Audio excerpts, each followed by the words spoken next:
നമസ്കാരം.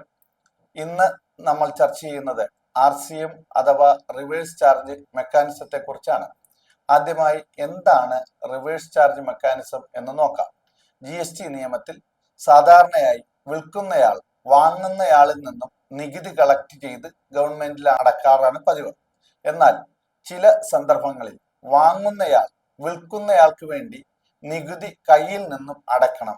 ഇതിനെയാണ് reverse charge എന്ന് പറയുന്നത്. എല്ലാ ചരക്കുകൾക്കും സേവനങ്ങൾക്കും RCM ബാധകമല്ല.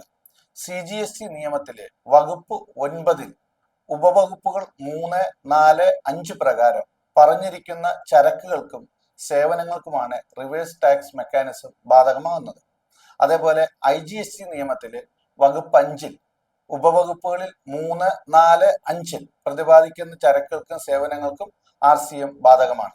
ചില ഉദാഹരണങ്ങൾ: കർഷകർ ഉൽപ്പാദിപ്പിക്കുന്ന കശുവണ്ടി, കോട്ടൺ, സിൽക്ക്, ബീഡിയില, പുകയില എന്നീ ഉൽപ്പന്നങ്ങൾ രജിസ്റ്റേർഡ് ഡീലർക്ക് വിൽക്കുമ്പോൾ വാങ്ങുന്നയാൾ RCM പ്രകാരം നികുതി ഒടുക്കേണ്ടതുണ്ട്.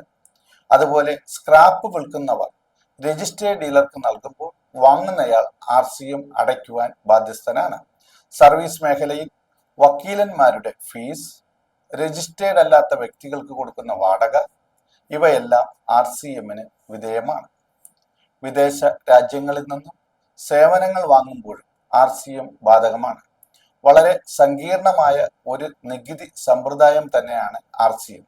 ശ്രദ്ധിച്ചില്ലെങ്കിൽ ഒരുപാട് പിഴകളും പലിശകളും ഈടാക്കുവാൻ സാധ്യതയുണ്ട്. റിവേഴ്സ് ടാക്സ് മെക്കാനിസത്തിൽ അടയ്ക്കേണ്ട തുക ക്യാഷായി തന്നെ അടയ്ക്കണമെന്ന നിബന്ധനയുണ്ട്. വകുപ്പ് 16 പ്രകാരം അങ്ങനെ അടയ്ക്കുന്ന തുകയുടെ ഇൻപുട്ട് ക്ലെയിം ചെയ്യാവുന്നതാണ്. RCM ബാധകമാകുന്ന ചരക്കുകളുടെയും സേവനങ്ങളുടെയും ലിസ്റ്റ് വീഡിയോയുടെ അവസാനം ലഭ്യമാണ്.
RCMനെ കുറിച്ചുള്ള കൂടുതൽ വീഡിയോകൾ ഞങ്ങളുടെ ചാനലിൽ ഉടനെ ലഭ്യമാകുന്നതാണ്. നന്ദി, നമസ്കാരം.